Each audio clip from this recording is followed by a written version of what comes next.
ساڵتان لەوێت بینەرانی کورسات نیوزدا ئەڵخێبشەی بەنامی پانۆرامە پێتانگیشنەوە بۆ قسە باسکردن لەسەر ئاراستەی پرۆسی سیاسی لە عێراق لە دوای بڕیارەکەی دادگای باڵای فیدرالی. ئەمڕۆ دادگای باڵای فیدرالی وەڵامی سکاڵایەکی ڕەوتی سەدری دایەوە کە ئاراستەی دادگاکەی کردبوو بەوەی کە داوای لێکردبوو ئەنجومەنی نوێنەرانی عێراق هەڵبۆشێنێتەوە. بە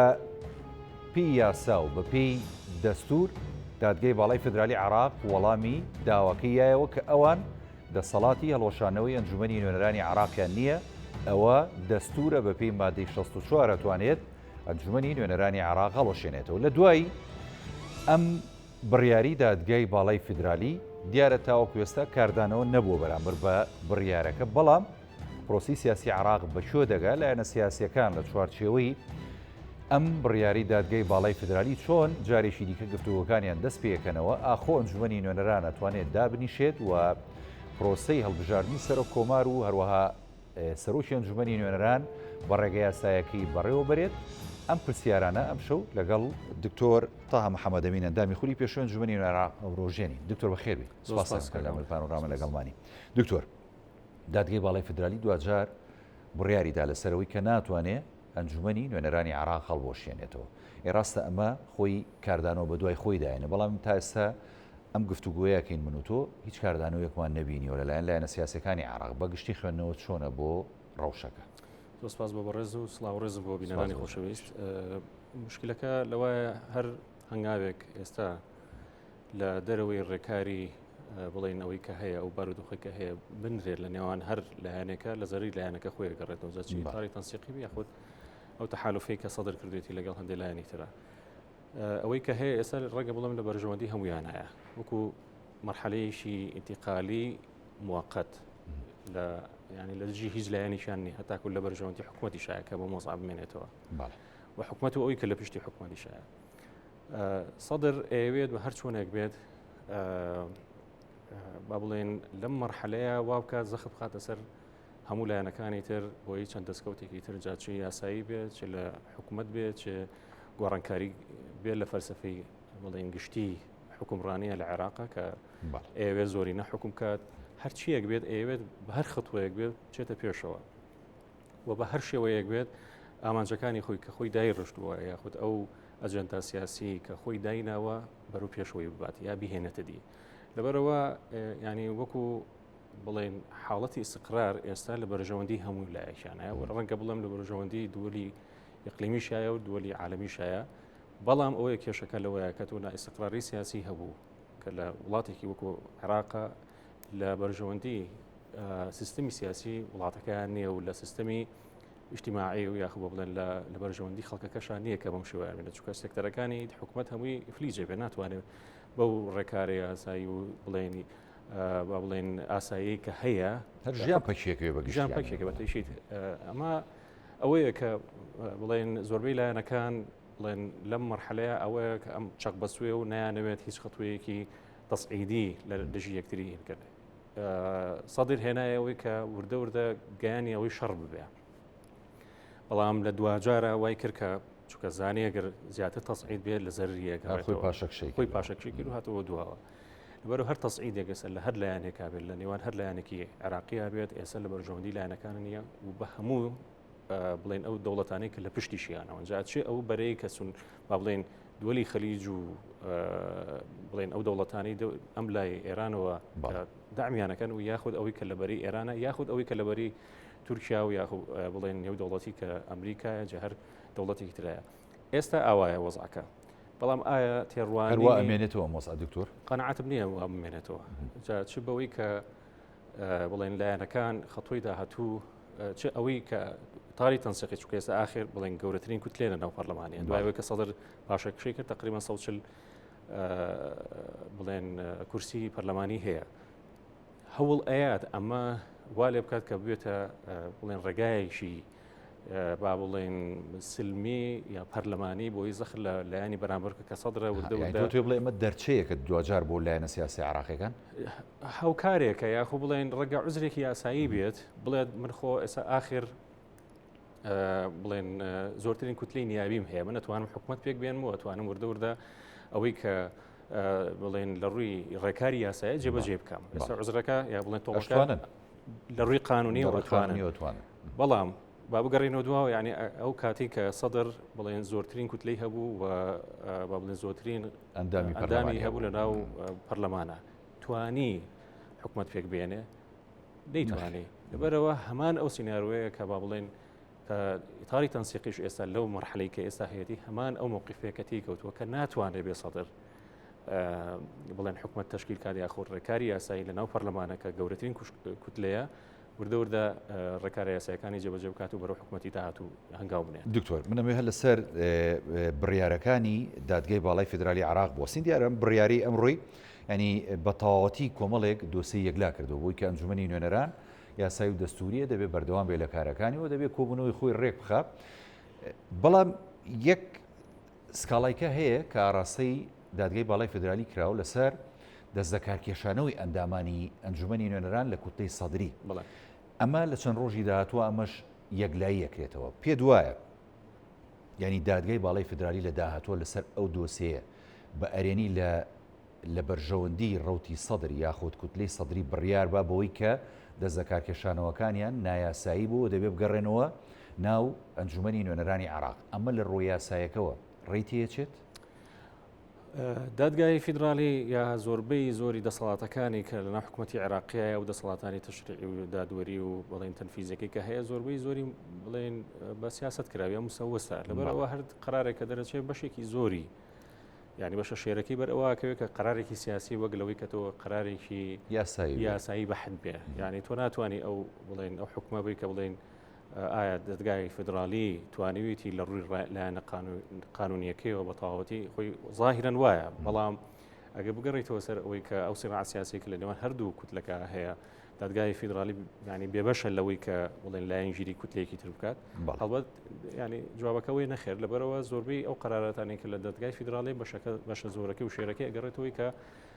باڵێ قرارێکی سیاسیە بەنسبەت ئەوەی کە سەدر ئەوە گەڕاوەتەوە سەر چەند ڕۆژی داهاتووی ئەو کۆبوونەوەی ئەگەر بکرێت جا ژێر بە ژێر بێت جا لە ڕێگەی لایەنی ترەوە بێت کە دەوڵەتانی ئێرانە یاخود ئەمریکایە دەوڵەتێکی ترە لایەنێکی ترە یەتە پێشەوە کە بڵێن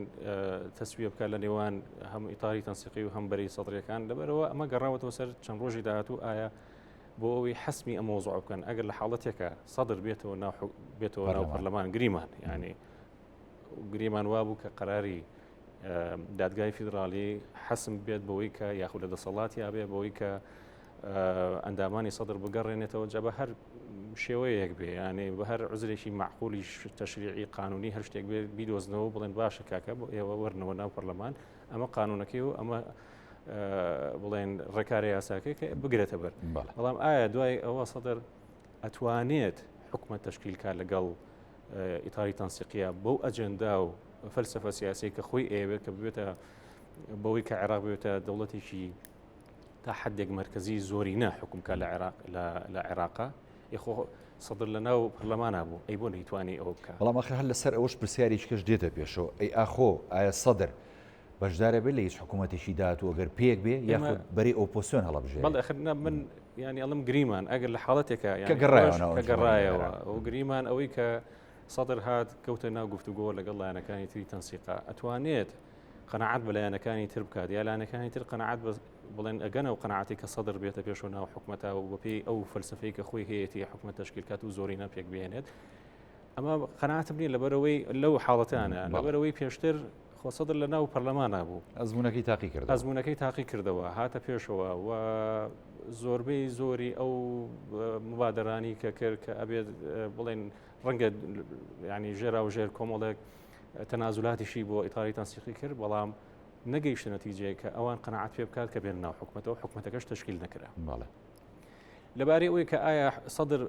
لە مەسلحەتیەتی مەسەڵەن بەری ئۆپۆزیسیۆن وەربگرێ من قەنەعەتم نییە چونکە ئەمانە ئەحزابێکن بەر لەوەی کە باز لە بنیادی دەوڵەت بکەن بڕوایان بە من نییە یعنی بڕوایان بە بنیادی دەوڵەت نییە ئەگەرسەیەکی سەری عێراقێکی لاوازی هەزیل پڕە لە مەشاکل پڕە لە گەندەڵی پڕە لە یعنی ئەوەی کە وەصفی دەوڵەتێکی شکست خواردووکوی تایەتی باڵە ئەمە ئەو عێراقەیە ئەمە کێ مشارەکەی پێکردو ئەم لایەنانە ئێستا لە ناو عێراقا با بڵێن ئەو سیاسیانەی کە ئێستا هاتوونەتە ناو بڵێن بەرەی دووەمی سیاسەکانن بەرەی یەکەمی سیاسەکان جیابوونەتەوە ئەوانە ئێستا تحکوم بەسەر هەموو لایەنەکانەکەن و بەرەی یەکەمی سیاسیەکان مەبەستە بەڵێ ئەمە مالیکی ئەمە هادی عامریە ئەمە حکمەیە بڵێن ئەمە ئەو لایەنەکانی تر ئەمە لە سونەکانیش بە هەمان شێوە یعنی ئەمانە بوونەتە ئەقتابێک کە ڕەنگە نایەنن خوارەوە بۆ ناو حکوومەت ئەوانەیە یەن کە لە بەری دووەمی سیاسەکانە مەسەڵەن یەکێکی وەکو سوودانی یا بڵێن ئەوانە بە بڵێن ئەو بەرەی دووەمن کە لە بڵێن هاتوونەتە پێشەوە و لەلایەن قوتبەکانەوە پشتگیریەکە لەبەرەوە تۆ ینی غموزیەتەکە لە مستقبلی عێراقا لەوایە کە ئەم عقلێتی کە لە ناو ئەو بەرایە کە سابت بوون لە ناو بڵێن حکمی سیاسی عێراقی ینی عقلێتێکە ئەگەر تا ئێستا دوای 2023 و چەند ساڵە ڕەنگە بڵێن نزیکی 20 ساڵە نیانتوانی بێت تەغیرێک یا گۆڕانکارێ لە نظامی سیاسی و معرفی ئەم وڵاتیە بکەن قەناعەتیش نییە لە 10 ساڵی داهاتووش هەروە بکەن لەبەر ئەم سراعە هەر بەردەوام بێ جا ڕەنگە مەسلحەتەکە مەسلحەتێکی اقلیمی بێ کە بە دڵنیاییەوە ینی ئەمە یەکێک لە ئەگەر هەرە بەقوتەکانە چونکە وڵاتان بە هەموو شێوازێک هەوڵ ئەیەن کە بڵێن بارودۆخی ناهەموار لە خۆیان دوورخەن یا بارودۆخی ئاڵۆز لە خۆیان دوور مەجبورن دعمی ئەو لایەنانەکەن کە لە وڵاتێکی تریش برزای وەکو عێراق وەکو سووریا وەکو لوبنان ئەیە دەبێت ئەو بڵێن ئەو مەنتیقانە بە بەردەوامی سراعەتی سیاسی ئاڵۆزی تیابێ بۆ ئەوی کە مەساڵحی خۆیان پارێزرابێن جا چوو دووەلی خەلیجە چ ئێرانە چ دەوڵەتانی با بڵێن نێو دەوڵەتیشە وەکو ئەمریکاوانە کە ئێستا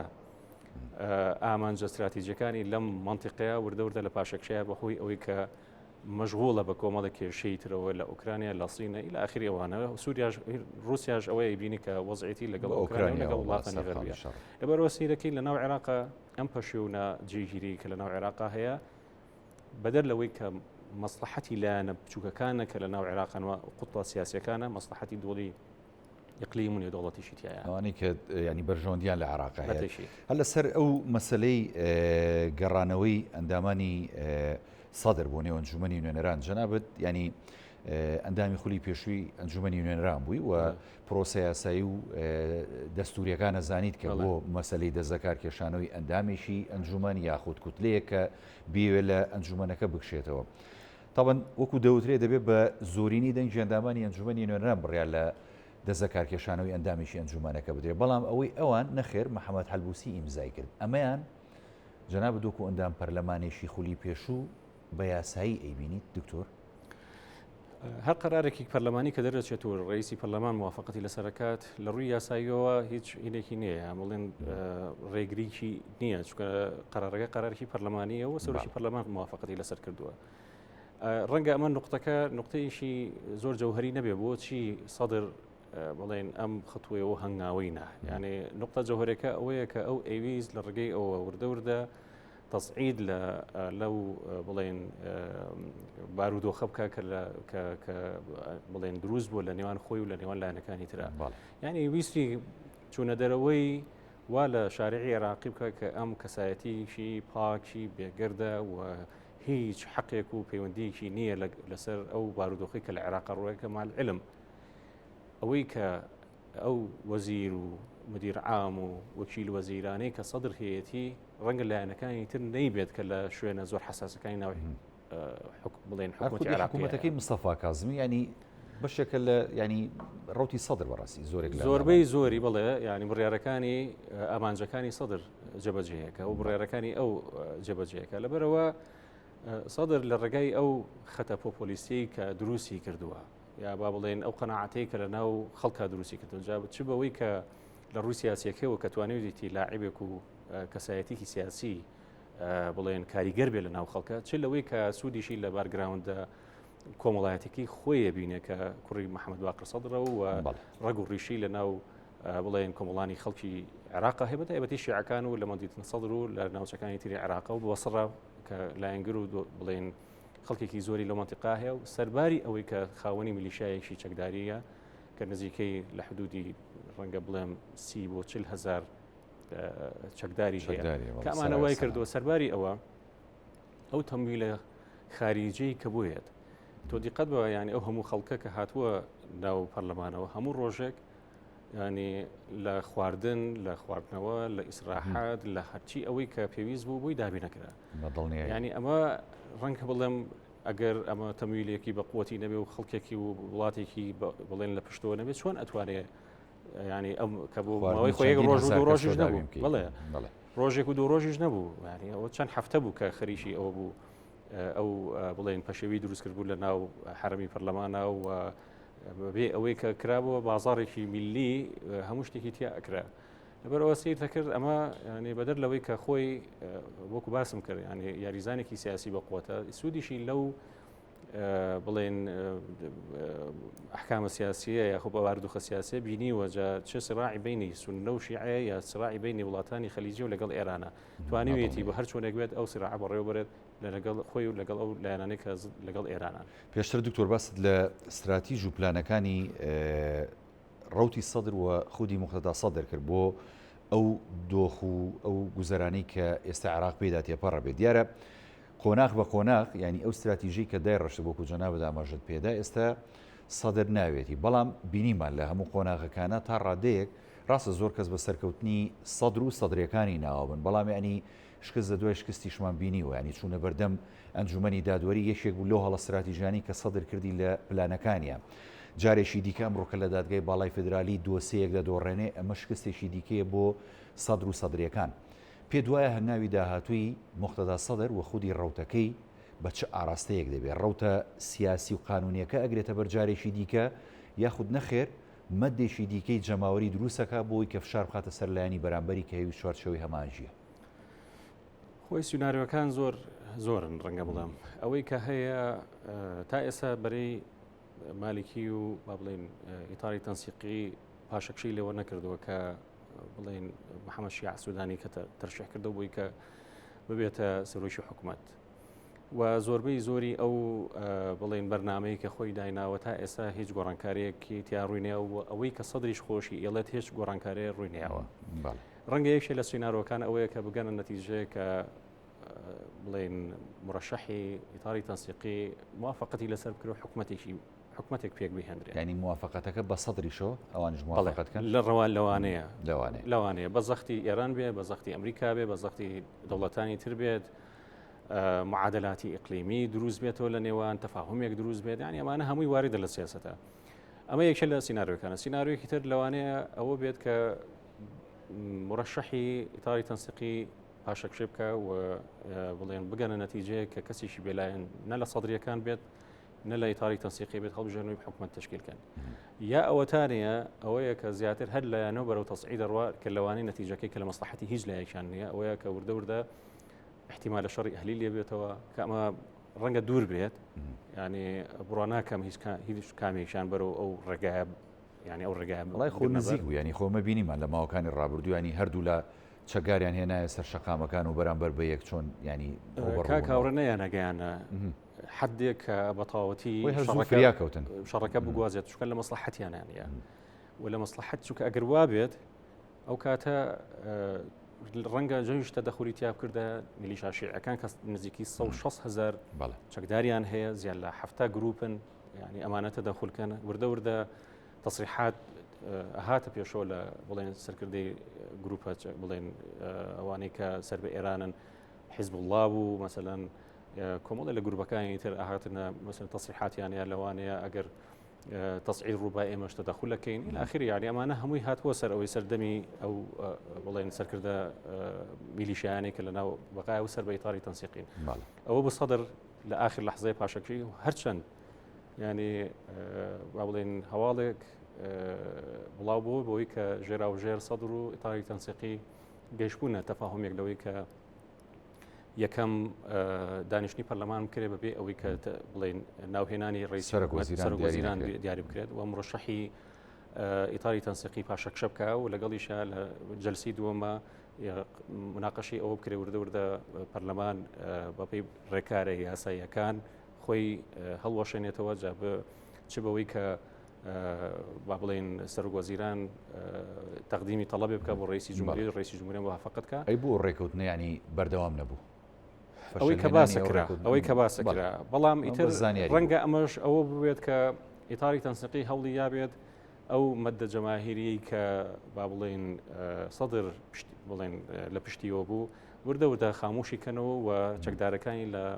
ناوچەی خەزرا پاشەکشێ پێ بکات و وردە لە دوای ئەوە ئیتر بڵێن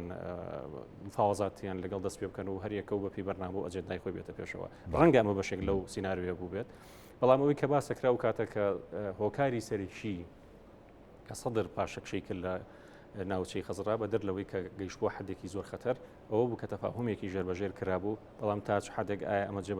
جێبەجێ کراوە یان بەرەو ئەوە ئەڕوات ئەوە کەس نازانێت بەڵام خۆی ئەوەی کە مەسلەی پاشەکشەی سەدر و هێورکردنەوەی ڕەوشەکە لە ماوەی ینی 60 خولەک کە داینا بۆ لایەنگرەکانی یعنی وەک دەوترێت هەم فشاری ئێرانی لەسەر بوو هەم فشاری ینی مەرجعی باڵای شیعەکان سید عەلی سیستانی بوو چکە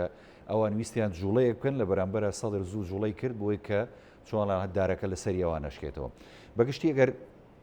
ینی لە دوای ئەم بڕیاری دادگای باڵای فدرالیەوە پێ دوای ئەنجومەنی نوێنەرانی عێراق کۆبوونەوەی خۆی ساز بکات چکە ئێستا ینی هەموو ڕێکارەکانی یاساییە بێت ئەو ئەنجومەنە دانیشتنی خۆی بکات گەڕاوەتەوە سەر ڕێکەوتنی لایەنەکان ئیتاری تەنسیقی ئێستا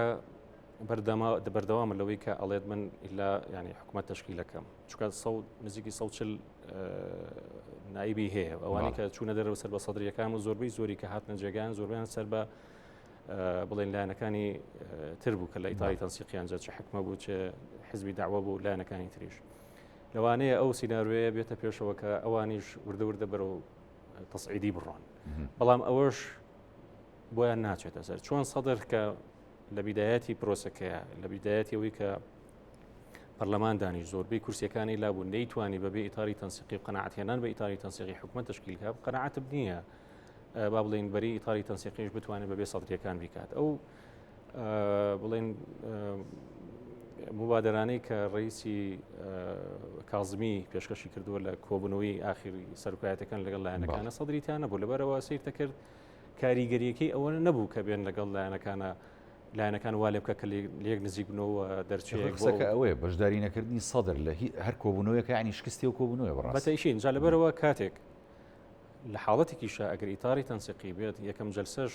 استقلال کە بۆی کە ناوهێنانی سەرۆکی حکوومەت جێبەجێ بکات یاخود هەوڵە بۆ ئەوە قەناعەتم نییە بگاتە نەتیجەیە کە بەبێ ئەوەی کە ڕەزامەندی سەدری لەسەر بێت چونکە ڕەنگە ئەو کاتەش سەدر لایەنگەرەکانی بێنێتەوە ئەڵێ من هاتووەنە پرۆسی سیاسی و لایەنگەرەکانی بێنێتەوە سەر ناوچەی سەوز و پەرلەمان داگیر کاتەوە و لەوانەیە ئەو دوور نییە لەوەی کە هێزی چەکداریش لەگەڵ خۆیان بێنێتەوە ئەو کاتە ینی ڕەنگە بارودۆخە لە دەزەرچێ باشە مەسلەی سونەکان تا ڕادەیەک بۆ نمونە ینی ئێستا باز ناکرێت هەرچەنە سونەکان ینی جەناب تەزانی سەرۆکایەتی ئەنجومەنی نوێنەران لای ئەوانە خۆ ئەگەر بۆ نمونە سەرۆکی ئەنجومەنەکە بڕیاربا لەوەی کە کۆبوونەوەی ئەنجومەن ڕێک بخرێت دەبێت ڕێک بخرێت ڕاستەوەکو جەناب دامەژت پێدا دەبێت ڕێکەوتنی پێشوەختەی نێوان لایەنە سیاسەکانە بێ بۆ کۆبوونەوەیە سونەکان بۆ تا ڕادەیەک بێدەنگن لەو دۆخە بۆ نایەنەوێت ئەوان ببنە تەڕەف یا دەست پێشخەر بن بۆ چارەسەرکردنی ئەو چەقوەستووی کە هەیە بەڕاستی دکتۆر کاک هاوڕێسونەکان ئێستا بڵێن کەمینەیەکەن یاریەکەن بەشێکیان دابەش بوون بۆ لای ئیتاری تەنسیقی بەشێکی تریشان دابەش بوون بۆ بڵێن گروپەکەی سەدر لەبەرەوە ئەوان ینی چاوەڕێیەکەنەوەی چکە کێشەکە لە نێوان ئەوانە نییە کێشەکە لە نێوان لایەنە شیعەکان هەیە ماڵی شیعیە لەبەرەوە هەر خەتوەیەک بنێن ڕەنگە ئەمان لە مەسلحەتیان نییە کە بڵێن نە یا بڵێن بەڵێ یان پەرلەمان پەکخەن یا پەرلەمان بەردەوام بێ خۆ کاتێک کە سەدر هاتە سەر پەرلەمان زۆربەی زۆری یارمەتی دەر ئەوەی کە بڵێن ڕێگە خۆشکەر بوو حکومەت بوو لەگەڵ سەرۆکی پەرلەمان لەبەرەوە ئێستاش ئەگەر ئیتاری تەنسیقی لە موقیفەکەیە بڵێن کە تۆپەکە لە ساحی ئەوە و موقیفەکەشی بەهێزە دڵنیام ڕەنگە یاریەکە وا بکەن کە لە مەسلحەتی مەسەلەن ئیتاری تەنسیقیە بەبێ ئەوەی کە زیان بەمە پێگەکەی خۆیان بگەێنن وەکو ئەوەی کە هاوپەیمانە لەگەڵ سەدرریەکانە لەبەرەوە ئەم یاریە ئەکەن ئەمانە هەمووی بەرژەوەندیە کاک هاوڕێ بەرژەوەندیان لە هەر شوێنەکە هەبێت و لە هەر لایەنەکە هەبێت ئەوان بڵێن یاری لەسەر ئەو پەتاکەن کە لە بەرژەوەندێکی خۆیانایە بەشێکی زۆریان لەگەڵ سەدرەکانە کە بەرژەوەندیان لەگەڵ هەیە و حلبوسی و جەماعەتەکەیەتی ئەوە لەگەڵیانەیە بەشەکەی تریشان کە خەنجەر و ئەوانی تریار لەگەڵ جەماعەتی محکومیشن بە دەوڵەتانی هەرێمایەتی ئەمە لەلایەکە بڵێن کەەوەی کە بۆ لەلاو ئەوواکەن بەتە ئیشیت تورکیا ئێستا زۆر بە قووەتی ینی یاریزانێکی ئەقلیمی زۆر بەهێزێک لە مەنتیقەکەیە و توانای ئەوەی هەیە کە کاریگەری هەبێت هەم لە نەک هەل لێرە لە سووریا ناڵم لە لوبناان بەڵام لە عێراقا بە هەمان شێوەیانی ئەمانە هەمووی ڕۆڵی خۆی هەیە بۆی کە سونەکان چۆن بتوانن ئەو گەمە سیاسیە لە ناو خۆیانە بکەنەوە لەگەڵ شیعەکانیشا بیکەن هیچی لە مەسلحەتی با بڵێن دووەلی خلیجی و تورکیا نییە کە نفوزی ئێرانی لە مەنتیقەکەیە بەهێز بێت لەبەرەوە بە هەموو شێوازێک هەوڵ ئەیان کە سونەکان و بەری سونەکان وا لێ بکەن کە بە قووت بێت و واش بێت ئەو کاریگەریان هەر بۆ شێوازە بمێنێتەوە کە ئێستا هەیە و کێشەکەش وا ینی سینناریۆکە وا بێت کە کێشەکە تەنیان لە نێوان لایەنە شیعەکان خۆیان نایە بێت بەبێ ئەو کە زیان بەرژەوەندەکانی خۆیان وگەێنێت بڵێن ئەگەر کێشەکە لە نێو ماڵی شیعەکانە ڕاستە بۆ نمونەوە ئێمە ئاماژەمان بە ڕۆڵی مەرجعیت کردوەکو مەرجعی باڵا سەید عەلی سیستانی هەڵوێستێکی جدی وانە بوو لەلایەن مەرجعیەتی باڵا و مەرجعیەتی باڵا ئەوێ خۆی بکە بە تەرەفژی لە نێوان ماڵی شیعی یاخود نەخێر نایەوێ بە دوور بێویش لەو کێشە و گرفتانێکە هەیە مەرجعی باڵا ئێستا لەم زروفەی پێشووە ئەگەر بە هاتایە و تەدەخولی تیا بکردایە ئەبووە لایەنگیر و تەرەفژیر بۆ لایەنێکی تر لەبەرەوە نایەت هیچ ئەو بڵێ هەنگاوانە بنێ کە کاتێک دوو بەرە لە سیڕاعی بەردەوامان و بێت لە حسەر حسابی بەرەیەکەوە پشگیری لە بەرەیەکی تر بکات ئەم مەرجع ئەوێت ینی وا خۆی نیشان با سوڕەیەک وێنەیەک پیشانی بڵێن با بڵێن مجتەمەعی شیعی عراقی بکە کە ئەو لایەنێکە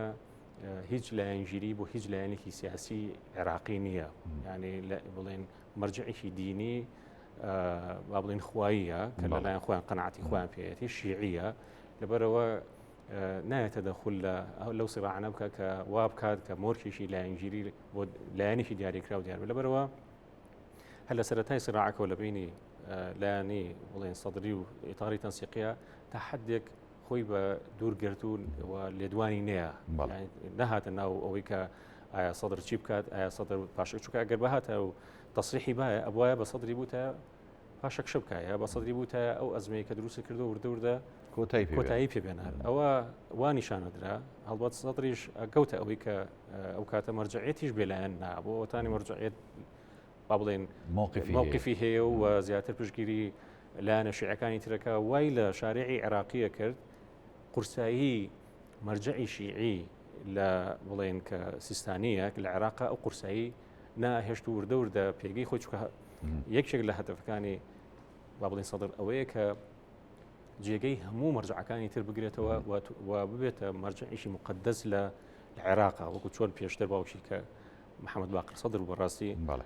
ئەمانە ینی ئەو ڕەگ و ڕیشەیە کە پێشتر هەیەیان بۆ لە ناو عێراقەوە تەنیا مەرجعی بە قووە لە ناو عێراقا هێشتا ئەو بڵێن کەلتورە ماوە لە مۆخ و لە هزری سەدرە ئەو حەزیان هەیە ئەو حەزیان هەر هەیە لەبەرەوە ینی بێلایەنبوونی سیستانی مەرجعی سیستانی ڕەنگە ینی هۆکارە سەرکیکی ئەو بێت کە ڕێگا بۆ سەدر خۆش نەکات کە پێگەی مەرجعی باڵای شیعەکان کە سیستانیە لە ناو بڵێن ئەو خەڵک هەواداری لاواسکە و لە ناو ڕەنگە هەر ینی سەدریش خودی خۆی مەبەستی بوو بێت کە ئەو کارە بک بۆی کە ئەو سقلەتی کە هەیەی مەرجعێت تا ڕادەیە کەمی بکاتەوە مەسەلەی دەزەکردکەشانەوەی مەرجعی باڵای سەدرەکان لە قوم سەیتایی ئەوان لەو کاتایە تۆقیتەکە زۆرێک لە چاودێرانی سیاسی بە سیر ناویانە برد ینی ئەوە بۆ ڕوتی سەدر زۆر کاریگەر بوو چۆ یەکسەر وازێنانی خۆی لە پرۆسی سیاسی ڕاگەیان و وتی من پەیوەندیم نییە بە هیچ یەکێک لەو دام و دەستگایانی کە هەیە ڕوتی سەدری با بەڕێوە ئەویان تا چەند کاریگەر بووی کە تا ڕادەیەک سەدر پاشەکشە بکات لە مووقیفە توندەکانی کاک هاوڕێبەری بەرامبەر ینی بە هەموو شێوازێک هەوڵی یاکە سەدر و پێگەی سەدر و ئەو هەنگاوانی کە ناوێتی لە گرنگجەکەی کەم کاتەوە ڕەنگە بەشێک یەکێک لەو هەنگاوانی ئەو ببێت کە ئەو بەرەیی کە سەدر پشگیری کە لێوەی پشگیری هەبوو کە مەرجعێکی خۆی بوو وردە وردە دەستیان بر بۆ قەنەعەتیان پێهێنا کە ئەو پشتگیریشی لێ دەبێت وەکو باسم کرد ینی مەسەلەکەی سەدر ڕەنگە بڵێم ینی ئەوەنە شتێکی ئاسان نییە ینی ئەوانی تێگەشتونەوەی سەدر ئەوێت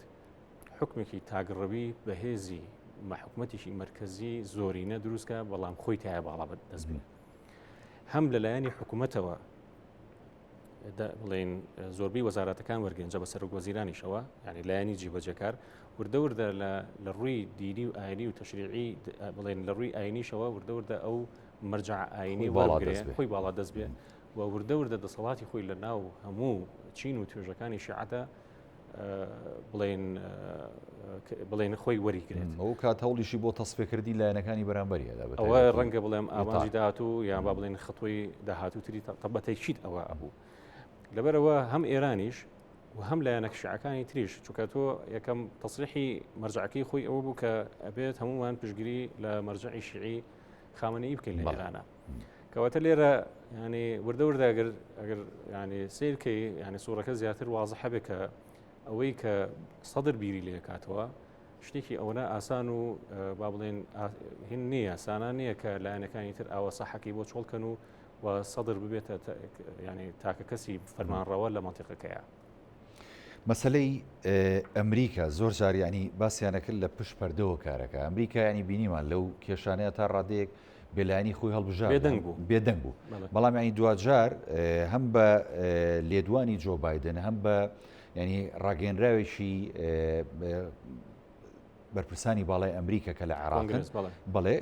ئەوان ینی پشگیری خۆیان بۆ دووپات کردەوە کە دەبێت عێراق ئاسایش و ئارامی پارێزراوە بێ و حکوومەتێک پێک بێت تا ڕادێکەوان وایانوت نزیک بێت لە ینی لە ئەمریکا و لە داخوازیەکانیەوە ئەمریکا ڕۆڵی چییە لەم کێشانی داهاتوی عێراق کە دێتە ئاراوە کاک هەوڕەنگە لە هەندێک بەرنامەی تریشە باسی ئەومان کرد ئەمریکا لە مەنتیقەکەیە وردە وردە بڵێن ئامانجە استراتیژیەکانی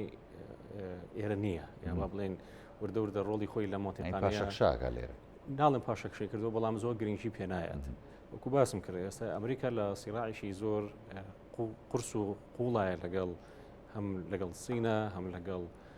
با بڵێن رووسایە مشکیلی ئەوروپایی هەیە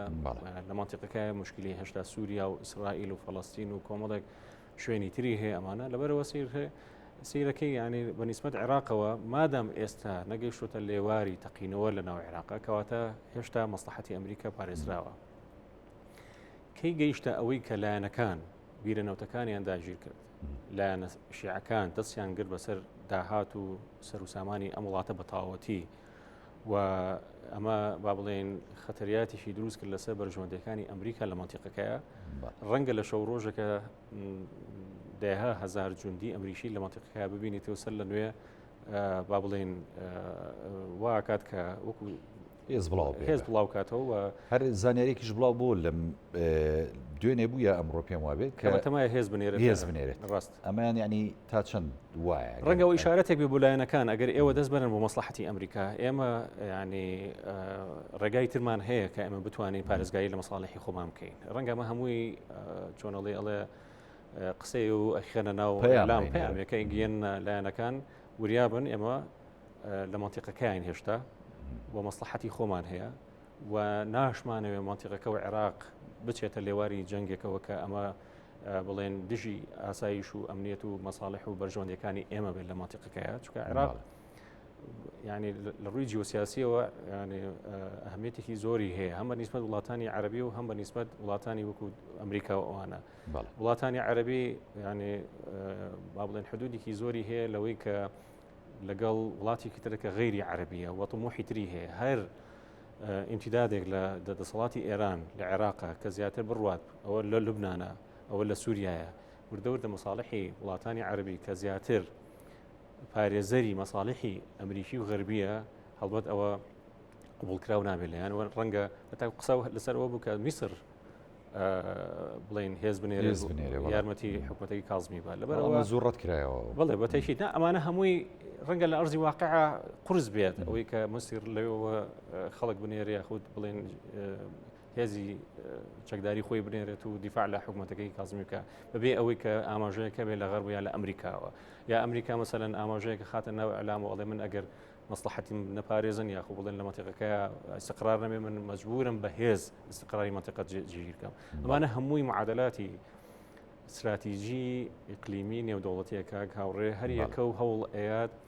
بەشەکەی خۆی پارێزراوە بێ لە شێکەکە جا چێ ئێران بێت چ لایەنە شیعەکان بێت کە ئەمانە پارێزەری مەساڵحی دووەلی ئیقلیم و نێودەوڵەتین چێ ئەوەی کە ئەمریکا و لە مەنتیقەکەی وڵاتە عەرەبیەکانیش زۆر باسی ینی پێکاتەکانەکرێت لە عێراقا بۆ نمونە ئێمەوەستا باسی ڕەوشی نێوماڵی شیعەمان کرد کە بەو شێوەیە و هەرو ئاڵۆزی نێوماڵی شیعەوەی کردو کە عێراقیش بە ئاراستەی ئێستا بگات و سونەکانی ژۆ جەناب دامەژت پێدا ینی محکومن هەم بە هەندێک بەرژەوەندی خۆیان هەم بە بڕیاری هەرێمایەتی بە تایبەتی تورکیا بەڵام ئەوی کە زۆر باز دەکرێت کووردە کورد ئێمە ینی وەکو پێکاتەیەکی سەرەکی لە عێراق زۆر جار ڕۆڵمان هەبوو لەوەی کە کێشەکانی عێراق بەرەو چارەسەرکردن بەرین بەڵام لەم ڕەوشەی ئێستا هیچ ڕۆڵێکمان نییە بۆ کورد ینی ڕۆڵی خۆی پەراوێز خستووە ڕەنگە ئەوەی کە باس بکەین پەراوێز نەکەوتووە ڕەنگەمە تۆزی قورس بێ ئەوە وا بکەین تا ئێستا ڕۆڵی کورد ڕۆڵێکی لەوە زیاتر ناتوانین بینە پێشەوە سەراحەتەن هەر هەنگاوێکی زیاتر بنین لەسەر ڕەنگە لەسەر موقفی کورد بکرێت لە ناو عێراقا چونکە وەکو سیستانەی مەسەڵەن وەکو باسمان کرد یعنی هەر هەنگاوێک بنێت تەرەفگیرە بێت بەتەیشیت یعنی لەبەر ئەوە مەجبور ئێمە وەکو لایەنەکانی بڵێن لە ناو هەرێمی کوردستانە بەو موقفی کە ئێستا هەیە لەگەڵ یا بڕات چون کێشەکە ئێمە نین کێشەکە بڵێن شیعەکان خۆیانن یا بڵێن ئەو بەرنامەی کە شیعەکان خۆیان هەیەە یا ئەو تومحانی کە ئەوان هەیەە یا ئەو داواکاریانەی کە ئەوان هەیەە جا چ سەدرەکان بێت چێت ئیتاری تەنسیقی بکە بە وەرەقەیشی نەگۆڕا و دایمەنێتە سەر مێزی گفتوگۆڵێ من هەر ئەوم هەیە یاخۆ سەدرەکان ئەڵێ من نەخێر من ئەبێ فەلسفی کاملی هەموو هەتاکو فترەیەک داوای ئەوەیە کرد ئیود نابێت ئەو کەسانەی کە پێشتر لە عملی سیاسی بەشدار بوون یا لە حکومڕانی بەشدار ئەوانە دووبارە ببنەوە بەشداری بکەنەوە ینی ئەمانە هەمووی بڵێن مەرجی زۆر سیر و سەمەرن کە هەردوو لایەنەکە ئەیخەنە بەردەست یەک و ناگەنە نەتیجەیەک لە مفاوزاتی خوانە لەبەرەوە ئەگەر لە حاڵەتێکە کورد هەر هەنگاوێک بنێ چکە ڕەنگە کاریگەرێکی بەو نەوعان نەبێت کە بڵێت بە سەدر بڵێت تۆ من وەرەقەیەکی عملم پێە وەرە تو ئەمە جێبەجێ بکە باشە یاخۆ بە جەماعەتی ئیتاری تەنسیقی بڵێ بن ئەوە وەرەقەی عملی منە بۆ ناین ئێمە ئەمە بکەین هەر ئەزمونیشوانە هەیە ئێمە لە ڕابردوو کە دابەژوون بەسەر نێوماڵی شیعەیە ینی بینیمان چه هەڕەشە و مەترسیەک ڕوبەڕووی هەرێمی کوردستان یعنی ئەمانە هەمووی لە بەرژەوەندی بڵێن موقفی ئەحزابی خۆمانە نییە حیزب کوردستانەکانە نیە ئێستا تەڕەفگیر بێت و لایەنگیر بێت بۆ بەتەواوەتی ڕەنگە دابەش بووێتین وەسەر بڵێن هەردوو بەرەکە بەڵام بۆ نەوعژ ناکە وای کرد بێت کە بەزەقی دیار بێت یاخۆی بڵێن لە مەساڵحی بەرەیەکی تر ئێمە بڵێن هەنگاو برین لەبەرەوە ئێستا هەم لەبەر مەسلحەتی بڵێن حیزبە کوردستانەکانایە کە بەم نوعە کە ئێستا هەیە وەکو چۆن باس لە مەرجعەکەکەین و هەم لەوەی کە هەر هەنگاوێکی تریش لە بەرژەوەندی شیعەکانە نییە چونکە شیعەکان ینی بڵێن وێنەکە وازحە لە بەردەمیانە یاوەتانێ بێت تەنازول بۆ یەکتی بکەن یعنی تۆ بێ باشە ئەبێ بیتە سەرەوەی کە سەدر چۆن مامەڵە لەگەڵ تشکیلی حکوومەتاکات و ئەوەی کە لە فەلسفەی کە خۆی هەیەی جێبەجێ بێ یاوەتانێ ئەبێ سەدریش وەکو چۆن لە 2014 و پێش چواردە ئەوانە کە مالیکی لەسەر حکوم و ڕۆژ فترێکی زۆر عێراقی بەجێشت ئەبێ ئاوا بێت یعنی لەو دوو حاڵەتەیە بڵێن دانیشان هەڵبژێرێت زۆر باشە من ئەمێ وەکو دوا سەرنج و پەیامی بەڕێز ئەزانین پێشبینی ناکرێت بۆ ڕەوشی عێراق بەڕاستی نازانین بەیانی چی ڕۆیە بەڵام دوا سەرنجی بەڕێز لەسەر ئەم دۆخە تازەی کە دێتە ئاراو لە دوای ئەم بڕیاری دادگای باڵای فدرال من قەناعەتم وایە یعنی بگەنە نەتیجەیەک نەتیجەکەش بەوا بێت ڕەنگە ساڵێک بخیانێ بەوەی کە پەرلەمان بەردەوام بێت کەمتر لە ساڵێک لەوانەیە لە خلالی ئەم ساڵەیە احتیمالە ڕێبکەون لەسەر کاندیدێک بۆ تشکیلی حکوومەت جا کاندیدەکە بەوەی کە زەختی ئێران بێت و ئەمەی کە هەیە ئیتاری تەنسیقی بەڕێو برە بڵێن حکوومەتەکە بەڕێوە بێت یا ئەوەتانەیە لەگەڵیشە بڵێن ئەو وەزارەتانەی کە سەدر زۆر داوایە کات بڵێن بەر سەدرەکان بکەوێ یا ئەوەتانەیە بێت مڕەشەحی ئیتاری تەنسیقی پاشەکشە بکات و ڕێبکەون لەسەر با بڵێن کاندیدێکی سربەخۆ بێت بڵێن بە ئیتفاقی هەردوو لایە بێت بێ لایەن بێت مەسەڵەن ئەوەی کە خۆیان هەڵێ بژێرن بەو نەوعە و حکوومەتێک تشکیلکەن حکوومەتێکی ڕەنگە بڵێم ناوهێنانی تیا نەبێت بەوەی کە هەم ئەوەی کە سەدر ئەڵێ زۆری نەبێت هەم ئەوەی کە ئیتاری تەنسیقی ئەڵێ تەوافقی بێت ڕەنگە نازانم چ ناو ناتۆریشی بۆ دروستەکەن بە هەر چۆنێک بێت بۆی کە هەموو لایەنەکان با بڵێن کە ناژیر نەبن ئەو لە خلالی ئەو ساڵەشە احتیمال لەبەرەوە ئەو بڕوات پەرلەمان هەڵۆشێنەوە چونکە لە مەسلحەتی ئیتاری تەنسیقیان نییە ئێستا بچنە پەرلەمانەوە و ئێستا لەم زۆرفی ئێستا بچنە پەرلەمانەوە چونکە ئەگەر قانونی انتخابات هەموار نەکرێتەوە ڕەنگە هەمان ئەو سینناروی کە پێشتر سەدرەکان زۆرترین کورسی هێنابوو هەمان ئەو سینناروی دووبارە بێت. تەسەوڕەکەم ئەوە یعنی ئەو هەنگاوانە بێت کە بەرەو ئەوە بڕوات کە ئەو حکوومەتە تشکیل بێت. زۆر سپاس بۆ ڕێی بەڕێزمان دکتۆر تا محەممەد ئەمین ئەندامی خولی پێشوێن انجومەنی نوێنەران کە لە بەرنامەی پانۆراما لەگەڵ سپاس دەکەم. زۆر سپاس بۆ ئێوەش. بەڵێ بینەرانی بەڕێز ئەڵخێم شەوی پانۆراماتان پێشکەشکرا ساغ و تەندروست باش بن. خواتان لەگەڵ.